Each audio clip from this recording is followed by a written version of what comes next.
Amici di AEW Italian Podcast, benvenuti a questo appuntamento con Elite Club.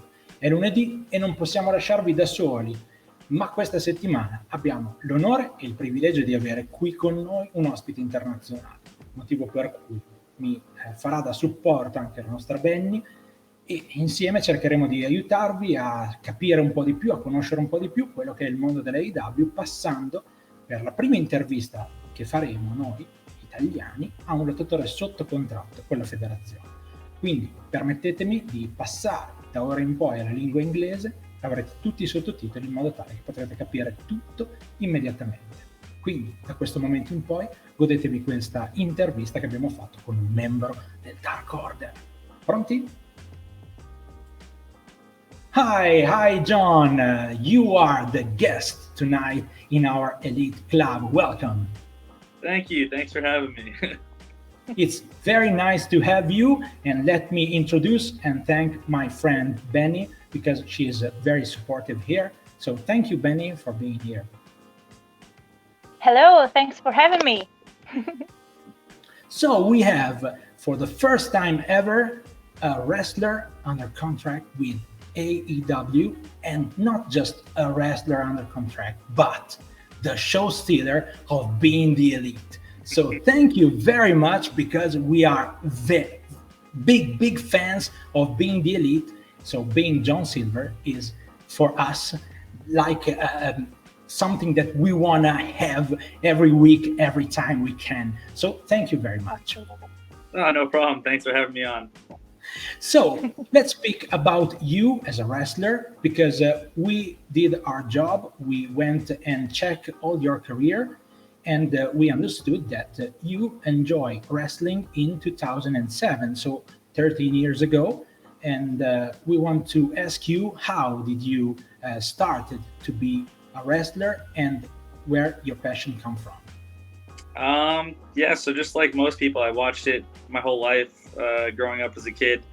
So I think when I was 14 years old, I looked up on a MySpace group page, a wrestling MySpace page. And I was like, hey, is there any wrestling schools in the area? So someone hooked me up with NYWC in Long Island, New York, and went down and checked it out. And I was surprised they let me sign up at 14, but they said, hey, you're athletic, you're in shape, and as long as your parents are cool with it, you can start training. So that's how I started. Oh, it's very cool. 14 years old, very young, Yeah. very young. But your career in the Indies, Younger than the average. yeah, younger than most of people. But your in-ring career in the Indies is very long, and we know that Benny discovered a lot of information about you, but most importantly, one big information about you. Yeah, I didn't know, and I was very surprised. I mean, in a good way. You have been CZW World Heavyweight Champion in 2019. Mm-hmm. Yeah. And that's so cool. I want to know more about that, about your career in CZW. So I don't even know what year I started in CW, but apparently there was a few people that said good things about me there, and they're like, okay, we'll give them a shot. And then the next thing you know, a few shows later, the crowd, I don't know if you, especially the older CCW crowds when I started, they're not very loving. They don't really like a lot of people there.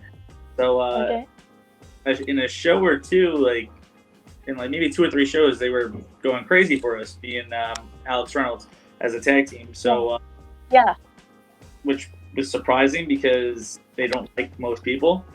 But that eventually became tag champions there. But so it started off pretty hot, had this CZW tag belt, and then there was a little while where they stopped booking us. I don't even know why, but they stopped booking us. Eventually when we came back, we kind of went a singles route, me and Alex, and even then the crowd, I was the I think the top good guy, or the most cheered guy there, so it was only a matter of time before I got a chance at the belt. And I won.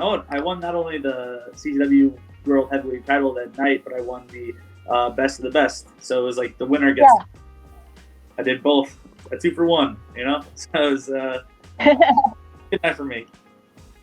Oh, very great night. Let's speak about your tag team partnership with Reynolds, because I understood that you started together because in 2007 one of your first match was against him. So your friendship is very, very long. Yeah. He started training at NYWC, I think a week or two before I started training, and yeah, he's a few years older than me, so I think he was 18 when he started training, and I was 14. So he could drive. I didn't have it. I was in New York. You can't drive at 14. So he would drive. I would have my mom drop me off at training, and then he would drive me home. So obviously, talk about wrestling, talk about a bunch of things. But we were different characters when we started out, so it didn't make sense for us to team then. He was like the almost like a rich, snobby type character, and I was just crazy. I actually had hair, but it was like spiked up, and I was screaming a lot. So for a while, we obviously didn't tag, but we were kind of more of enemies. And then eventually, we're like, hey, you know, there's not a lot of tag teams out right now. We should give that a shot. And then it took off. So yeah, that's I guess how we met. And then we basically like, hey, let's give it a shot. And our first tag team name, I guess it's a funny story. We were called the Slop Hunters, which probably made no sense. It was an inside joke. So I'll tell you the whole inside joke. There is a referee now in WWE. His name is Dan, and he used to be a wrestler. And there was one day he DM'd me on Facebook, like just wanted to talk. I guess he saw I was like online, and he's like, "Hey man, what's going on? You getting any slops lately?" And I was like, "Slops? What does that mean?" He's like, "You know, like sloppy girls." And I'm like, "Yeah." And he's like, "Cool." And that was the end of the conversation. So we thought it was funny. He became the Slop Hunters just as an inside joke. But after it started to take, like, we started to like become a good team there. We're like, all right, no one understands what Slop Hunters means. Let's be the Beaver Boys, because we were kind of like douchey. I don't know if you know where, like what's the word? I don't know if you guys know douchey in Italian. It's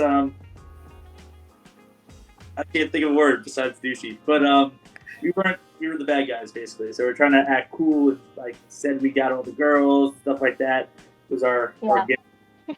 And I got Beaver Boys from a TV show on I don't know if you guys have it in Italy, but it's called Tim and Eric. So it's like a skit where it's yeah. So well, I got it from there, but I'm like, oh, Beaver Boys is funny. And yeah, so we just went with that instead, and then we kind of took off.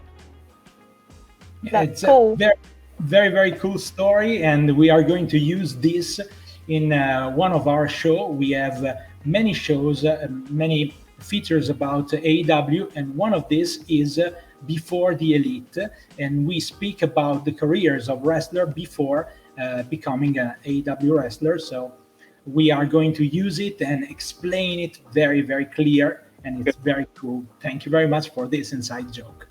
And I want to ask you something about your friendship with Reynolds and the possibility to work together into AEW, because you became a wrestler in AEW basically at the beginning of their story in the television on TNT. So at the beginning of this journey, incredible journey on TNT. So what was the idea at the beginning of you inside the AEW?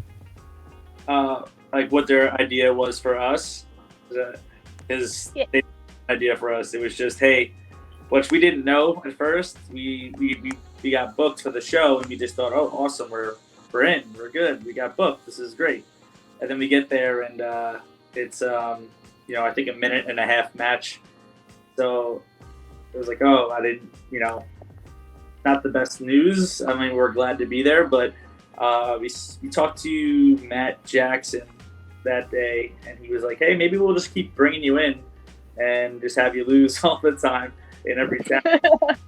All right, as long as you guys keep booking us, I'll be happy to be there. But then it changed. I think the next time we were there, I said maybe we'll just throw you in with the Dark Order, see what happens.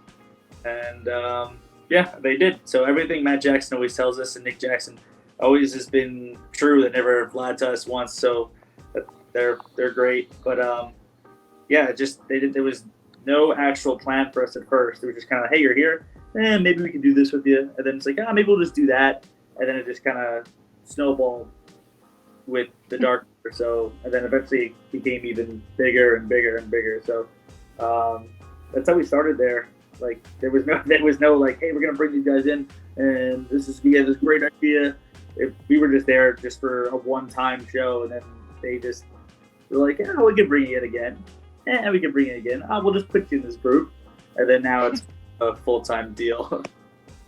Oh, it's very, very kind of this story, because we always think about big names becoming big names outside AEW, and then there's you that are becoming very big name inside the show, inside AEW. So it's very cool. And I want Benny to ask you something about Being the Elite, because you and Reynolds always on Being the Elite since November, I think, when you were for the first time contacted by the Dark Order. So let's Benny have a question. You, of course, are one of the most loved characters for Italians here, because we literally love what you do, not only in Dynamite, during Dynamite, but in being the Elite. It's so hilarious. So no, it's so fun. And I want to know, how do you come up with the ideas of what you do on Being the Elite? The beats you shoot for Being the Elite. How do you come up with those ideas? So all right here. I don't know. Oh. Well, it's all improvisation? Well, we have like little ideas. So a lot of stuff is just random stuff I think of. Other stuff I kind of will, if I like a show, I'll maybe use a line here and there to, so people will, like, if they know a show, they'll be like, oh, that's from that show, and they kind of connect it.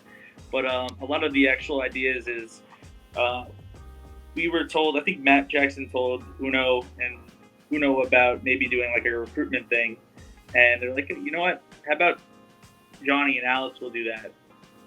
So once we did the actual recruitment videos, we're trying to recruit people, we had I had ideas for a bunch of people. I had a whole bunch, and I'm like, okay, I could do this. Alex also has a lot of good ideas too. But then once one of the first videos took off of Brody hitting us with papers, like there was a big reaction to that. So we're like, all right, we should also do not only just us doing recruitment videos, we should do videos of all of us. And we all have ideas. We all bring different stuff, like different ideas to the table. But I think me and Alex are the ones that really will have a whole thing planned. And then a lot of it is we'll just say, okay, well, this is the idea. Let's just film and see what happens. And that's actually most of it goes, because it's all about the idea is not as big as the idea is this much important, but this is important is what we actually say and how we react to each other. So a lot of it could just be a small little idea. It's like, hey, we kind of just want to mention this and mention that and end it this way, and then let's just go and see what happens. So it's a lot of ideas that we just kind of randomly think of, and then there's ideas that just happen out there, and then that's mostly it. It's usually how we just Yeah, one of the best things for me is seeing you trying not to laugh when Mr. Brotherly screams at your face. It's something so hilarious, literally. It's one of my favorite things. Yeah. It definitely comes out a lot. But especially something about Brody makes me laugh like a lot. So, and I also kind of realized recently is for the most part, if I'm talking, then I probably won't be laughing. So I try to say little things maybe when kind of yelling or whatever. But it's definitely very difficult to not laugh. Yeah. Yeah, takes. We stopped every time I left. So, speaking about the Dark Order, because you joined the Dark Order at the beginning of this journey, not about the beginning of this journey, but about the recruitment stuff. So in November, they started with these videotapes, this advertisement, where everybody was called to be a part of the Dark Order, and you joined. Shortly after, we started to think about who is going to be the Exalted One, and nobody knew anything about it, but there were lots of ideas about who could possibly go inside this group of people and lead this group of people. So for many weeks, we had voices about, Raven, about lots of different characters. My party. Yeah, Marty Skrull, for example. Yeah. And I don't know, when did you understand that Mr. Brody Lee is going to be your leader? I think there were like the ideas were set out there. There was multiple people that were set as the idea. I think Brody was always like the top choice, but we never knew if that's what he would be okay doing until they eventually talked to him. But there was multiple ideas. Like, it could be Matt Hardy, it could be Marty, it could be Brody. It was never going to be Raven. Raven was just kind of, we put him in the crowd just to kind of throw people off. But I think it was mostly those three were the top three choices. But we kind of knew early on, a little bit earlier on, but at first it was kind of like, yeah, we kind of got to see what, if they're okay with this, or they want to do this, or what the deal is. But I don't know exactly what I knew, but I definitely knew more so earlier on. Okay, and you knew Mr. Brody Lee before he joined AEW, or it was a new friend? You met him there. I met him once before, but like we didn't really talk. So I was in Chikara, and I think one of my first weekends at Chikara was his last weekend in Chikara before he got signed to WWE. So I think I met him, but we didn't have a conversation. We didn't really talk. We didn't, it's kind of like, hey, John, nice to meet you, So I really met him when he started at AEW. Okay. And what about other people inside AEW? You knew a bunch of them. I think the most part of them you knew. So which is the relationship that you have inside AEW with your colleagues? I think I knew a lot of people before. The thing with AEW is it's a lot of people that are from the independent circuit. So I've spent over 10 years on the indies. So of course I knew most of the people. Obviously me and Alex are really good friends, but the best friends I'm really good friends with too. Orange Cassidy and a lot of people, even Stu and Uno, we've met them before. We weren't great friends or anything, but we met them before, and they're part of the reason that we were with them as well. Is they're like, hey, you guys should kind of just join us. So they could so they kind of helped us actually get. Just a bunch of people. I mean, if you name someone, I could tell you, but I don't want to go through the entire roster. But I knew most people beforehand. And you think that it's a good environment to work in, or you think that it can be better? No, I think it's great. It's great working there. I love it. And people like Tony Khan have been great to everyone. Hangs out with everyone, hooks us up with food, and even after the show, after we're done filming, after there's no more catering, he'll just get food for everyone. He'll get drinks for everyone. He'll hang out. So I've had no problem. So I think it's a great place to work. Yeah, so cool. We understand that everybody who speaks about AEW feels the same. We had an interview with D3, the Prince of Rome, and he told us just good things about AEW, and we are very happy to hear that, because professional wrestling here in Italy is not considered a good sport. Maybe it's not considered a sport, and we want to understand if there is a possibility to have a company who works very good to present the work of this company and to let people know that there is something good in professional wrestling right now. So it's very kind for us to hear this from you. And I want to ask you something about your colleagues, and specifically 2 or 3 people that I want to hear about you.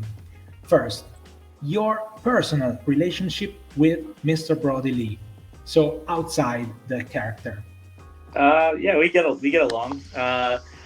It's he keeps on saying too. He's like, to all of us in the Dark Order, he's like, "Oh, you guys helped save my career." I guess he's like, "You guys get it," which is nice because he helped us. You know, he helped our career was huge too. So he's great. We obviously joke around a lot. It's kind of similar to what we do on BTE. Is our actual relationship. Is he'll kind of mess around with me a little bit. I'll mess around with him too, but yeah, we get along pretty well. I think we're all pretty good friends. All of us in the Dark Order get along very well. Oh, yeah. Very, very nice. And I want to ask you about Anna Jay, because we know that she became a wrestler not so many years ago, not so many months ago maybe, and she joined the Dark Order with you, and she's very kind, and we think that she's a very good perspective for this sport. What do you think about her? Yeah, so she's still like pretty much newer to the game, but she's like, she doesn't seem like she is. So if you just watch, you weren't like, she's probably new. She doesn't know what she's doing yet. She's got to get better.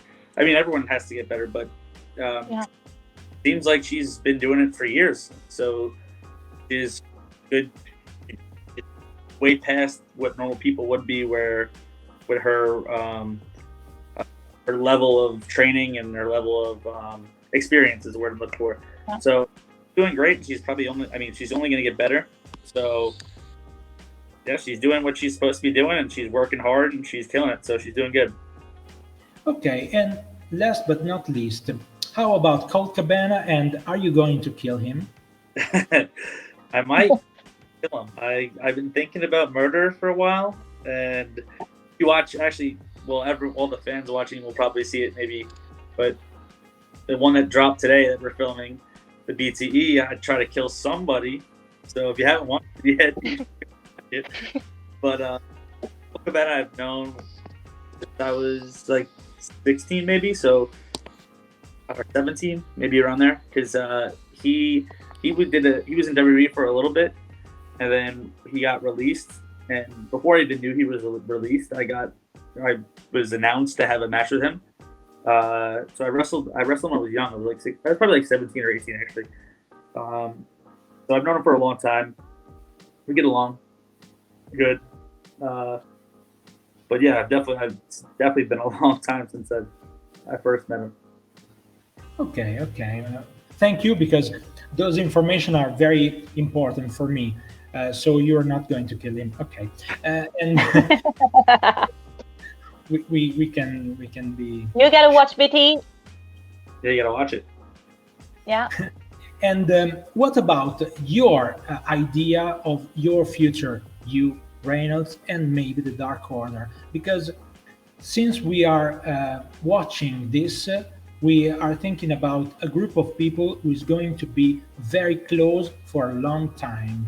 What is your perspective? I think all of us in the Dark Order, I think it's going to be different once there's fans like allowed to really be there. I think people are going to cheer us. So right now, I think we're doing great.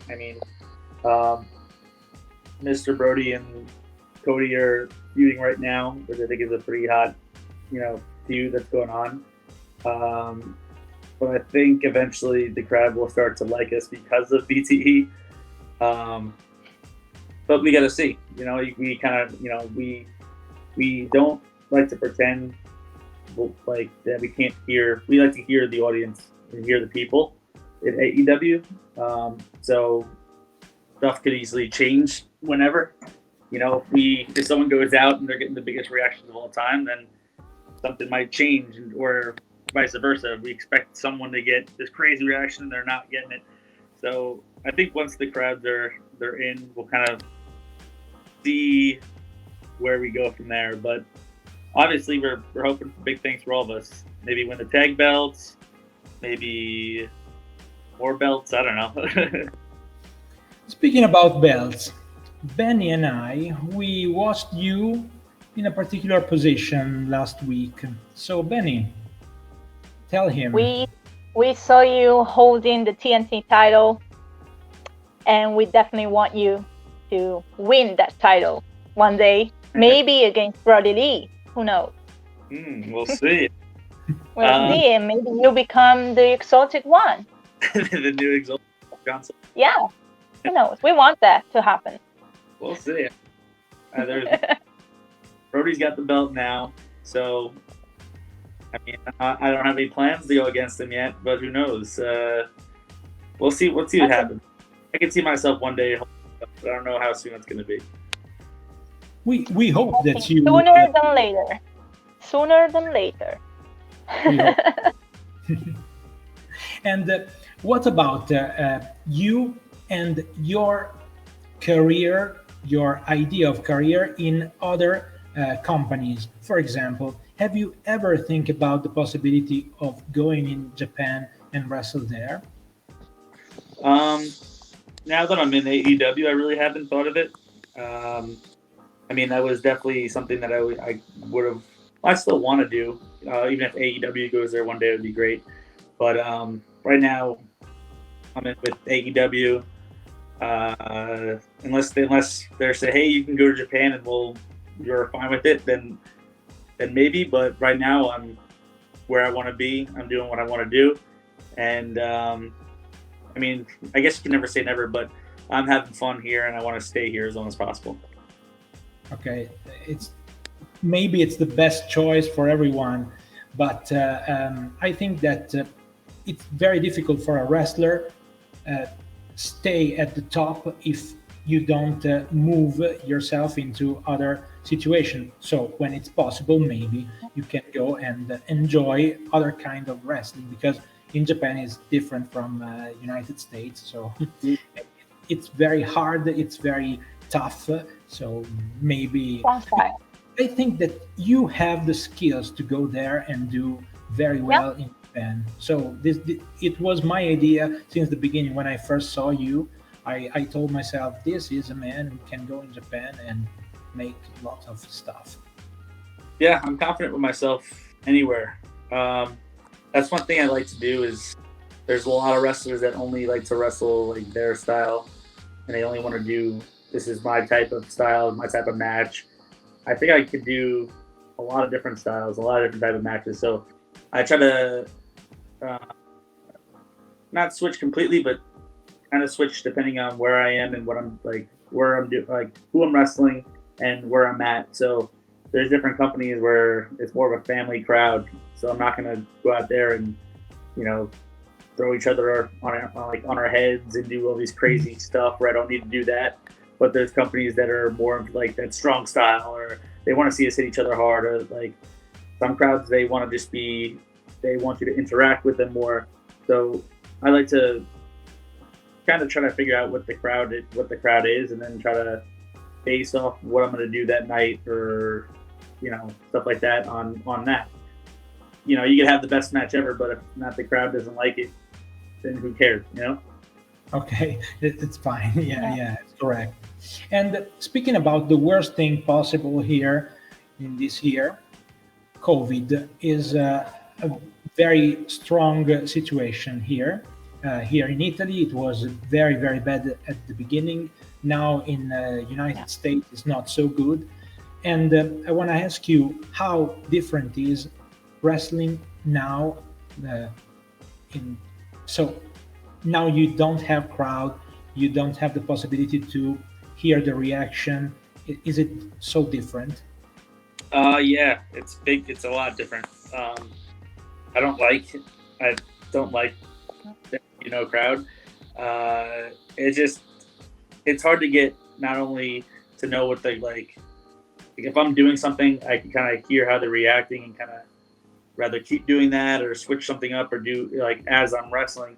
Now it's like you just have to have the match and hope people like it, like that are watching it on TV. But it's difficult, and also it's hard to get excited and pumped up when there's no crowd. So I've had times where I'm wrestling on live TV and I'm just like, I got no energy. Like I there's no excitement right now. I'm trying to like tell myself this is live TV, I should be excited, but you just don't have that rush of the crowd there, so it's a little more difficult. Luckily, we've been letting a little bit of people in now lately for Dynamite, so I can get a little more pumped up and a little more excited. But I'm just hoping that it starts to continue, because it seems like, hopefully, fingers crossed, COVID keeps on kind of going down slowly, but hopefully it goes down even faster, because the sooner we can have fans, the better, and the more excited and fun the shows will be again. But I think right now, I think we're allowed like 10 or 15% in Bailey's place where we film, but hopefully it keeps on maybe 20%, 25%, and the sooner we can do that, the better. Yeah, of course, Absolutely. of course. And in the most difficult part of the year, have you ever been afraid of losing your job or stuff like this? Because we hear from here, so very far from you, that Tony Khan was very clear with everyone. If you want to come here and wrestle, you can do it. But if you want to stay home and be safe, you can stay home and be safe. And we had the possibility to speak with D3, who was called just at the beginning of this pandemic. Lockdown. Had to say no because of his family. He has a child very, very young. So it was, he thought he was out from AEW forever. But as soon as they could call him again, they called him. So have you ever been afraid of losing your job, or it was very clear, Tony Khan, and it was true what he told us? I mean, Tony wasn't lying, but you still, I think as wrestlers, we're used to people like kind of BSing us, like kind of lying to us, and unfortunately, Tony hasn't done it so far and didn't do it during here. But of course, we're kind of like, oh no, like especially I'm from New York, so at first New York was the worst by far. Yeah. So Florida wasn't allowing anyone from New York to come to Florida. So even if I wanted to, which I did want to go, I wasn't legally allowed to go. So I think I wasn't there for like a month or a month and a half. Then eventually, when I was finally allowed to come, the first time we came down, this is before BTE or anything like that. So we got there, and there was like 2 shows in a row where we didn't have anything to do. There was nothing on Dynamite for us, me and Alex, and there wasn't anything on Dark. And then that's when they added 5 and 10. So we were a little nervous that we were getting replaced. So I actually went up to Matt Jackson. I said, "Hey, are we getting replaced? Are we getting kicked out?" He's like, "No, we love you here. We love you. It's great. Like, you're good. Don't worry." Like, it's just like things wrestlers do. We kind of get nervous that like this is happening, because we hear stories in WWE of that happening all the time. And people think this is going to happen, and then that's not what's going to happen. But AEW has been completely true with us and hasn't lied to us at all. So I think we were just getting used to that old style of wrestling in different companies. But I had nothing to worry about. Okay, very. It's encouraging, this kind of answer, because for us it's difficult to understand. We in Italy have lots of people who loves WWE, and lots of them are connected with WWE. So for them, WWE is like the Holy Bible, and everything that WWE does, it's something that we think other company we are going to do. But with AEW, we are trying to project ourselves into another dimension, a different dimension.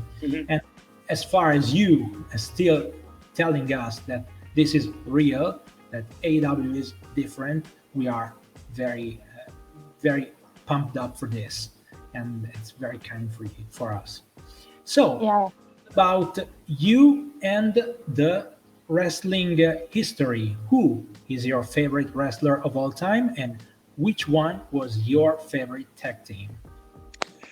That's a tough question because I feel like there's different stages of my life where my favorite wrestler of all time changes. So just as a straight up fan, not a wrestler, like before I started wrestling, straight up just favorite of all time as a kid was Stone Cold. At first it was The Undertaker. Mine too. At first it was The Undertaker. I think I still have a picture somewhere. I was at a live show as a kid and I had my face painted like just white and like with the old school Undertaker with like kind of like purple around the eyes and stuff. Yeah.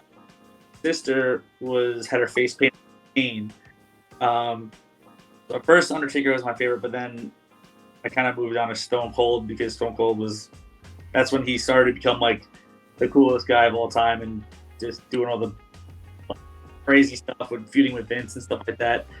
But as I grew a little older and I started watching more and started training and wrestling, my top three are Kurt Angle, That's so cool.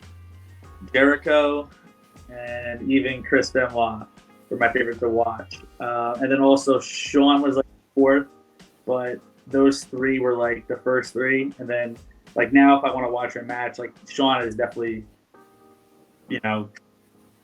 might be the best of all time in the ring. But I think those four, I could watch them all day. Yeah. It's the same for me. Same wrestlers. Yeah. I love them all. Agreed. Especially, I think Kurt Angle is so technical. I love his wrestling so much. Yeah, I think when I started training, I would do certain things very Kurt Angle-like because I guess I would just kind of like almost mimic him. So at first, people little angle. I would do even like his style of. I don't really throw punches anymore, but like I would do like his style of punches, and I would like to do suplexes and stuff like that. So but I think once I stopped doing the punches, I do more of like the uppercuts now in the forum. So, but I haven't heard that little angle actually in a while. That was like when I was 14, 15 years old. And what about? Yeah, I'm almost your age, so. What about tag team wrestling? Tag team wrestling, that's gonna be tough. Because as a fan too, at first, I mean, early on, and even now, I guess the Hardy Boys are. How do you not like the Hardy Boys? And then also, people make fun of me, but one of the best tag teams ever is Too Cool, obviously. Of course. They could dance, I'm all in on it. But I think of all time is, I guess, the Hardy Boys. I definitely remember as a kid just being, like, especially during those ladder matches, being like, holy crap, these guys are awesome. Trying to think of, like, one, like, now. I don't know. I must go with the Hardy Boys. Okay. Good choice for us because I love Hardy Boys and I am old enough to I watched them throughout all their careers, so for me it's a very good tag team.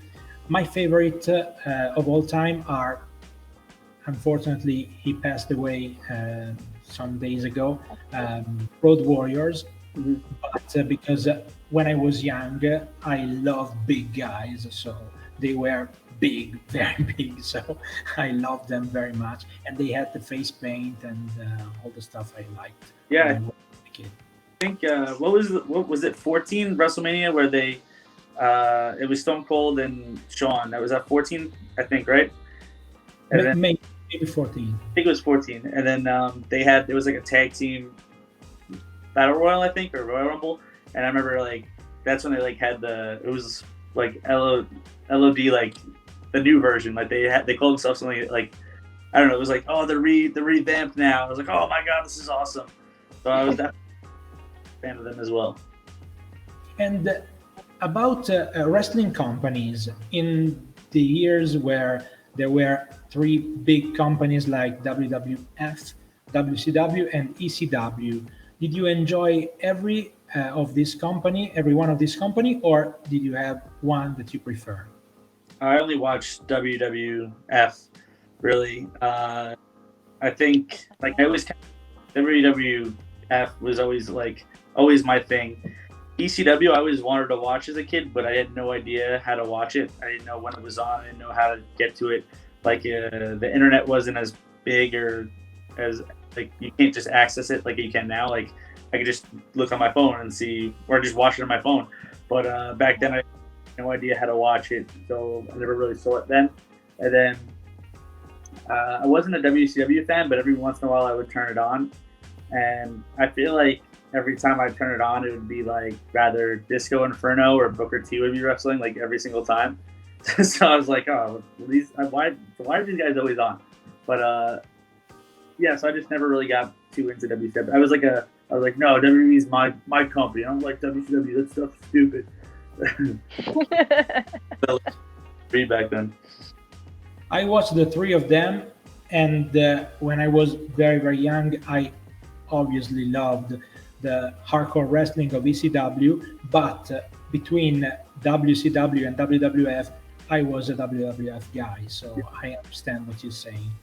And what about you and the wrestling nowadays? So what are you watching now? Just AEW and WWE, or something else? Right now, I've been slacking, which is not a good thing. But I haven't watched WWE. I watch AEW because I am there. So and I like to, obviously, not just because I'm there, because I'm there and I like to know what's going on. I like to see the people that I'm working with wrestle as well. So it's mostly that. I haven't really I've been slacking on my other stuff. Like I haven't really watched like New Japan or anything like that recently. I got to go back. I like to go back and watch like the old shows. I'll randomly, now I changed what I do for cardio. Like I used to just watch like matches, and it would just be, usually I just find a random pay-per-view and just put it on, and hopefully there's some good stuff on there. But lately I've been watching like just shows while I do cardio. So I've been slacking on my watching lately. Yeah, if I'm gonna watch, I'll probably watch some like old, like somewhere between like late 80s to like mid 2000s. WWE really would be like if I'm got nothing to do, that's probably what I'd watch. But and of course I watch AEW, but you know, we've only been around a year, so it's hard to go back and watch like some of the other, like the old shows. There's no old shows, they're all new in AEW. Yeah. And I want to ask you something about Dark, because Dark is a strange object right now, because when it first started, it was like watching the Dark matches around the US. So you traveled every week and you had 2-3 matches, 4 matches, and they were taped for Dark. Right now we have 11, 12 matches, and it's a lot. Maybe too much for us, because we watch lots of wrestling. And what is the plan, if you know it, for AEW Dark? I think now, since there is no crowd, that they're just trying to get everyone matches. So if you're not on TV, that you are still being seen. So that's why there are a lot of matches. Obviously, if there was crowds, it's hard to have that many matches when, you know, crowds got to sit through that, and also TV, so they'd be there for hours and hours. I think it's just to keep everyone on TV, or if you're not on TV, you're getting seen by doing Dark, you know? So I think once the crowds actually come back to like full capacity and we're on the road, it'll go back down to like 3 or 4 matches at a time. But right now there's plenty of people that are, really have a 2-hour show, so it's hard to have everyone on every week. It's impossible actually. So if you have Dark, you could actually see some of the people, and and so you don't forget about them, or or whatever it is. But it keeps everyone busy. Okay. Yeah. Thank you very much, because it's basic information for us, because we are watching everything about AEW, and watching 2 hours of Dark, it's a little heavy. So we hope that, especially at night. Yeah. And another thing that I want to ask you, if you know and if you can speak about it, the 3rd hour show of AEW, do you know something about it? It will be something new or something developed from something that is going on right now?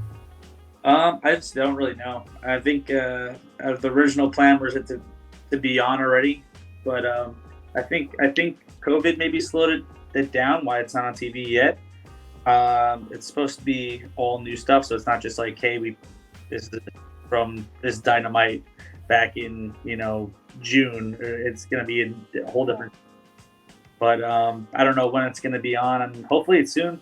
But I think it's because COVID slowed it down, but I'm not 100% sure, so it's hard for me to give you a definite answer on that.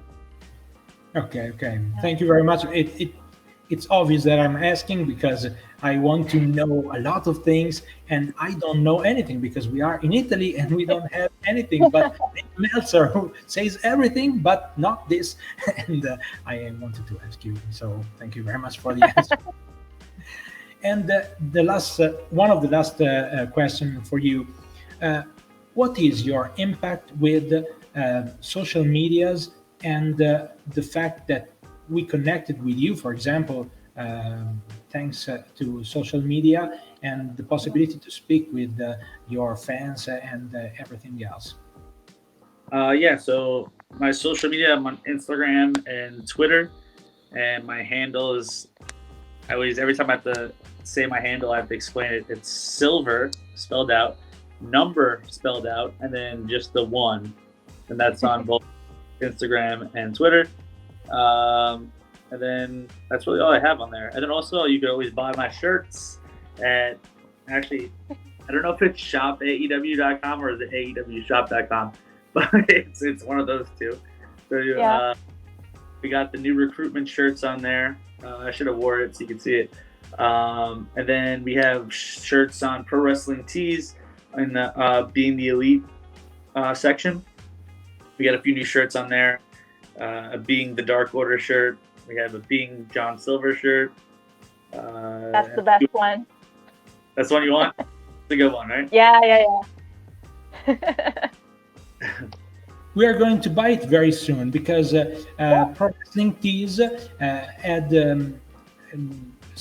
went out with this news that in the beginning of 2021 they are going to open in Europe. So we are going to buy all of your T-shirts of AEW.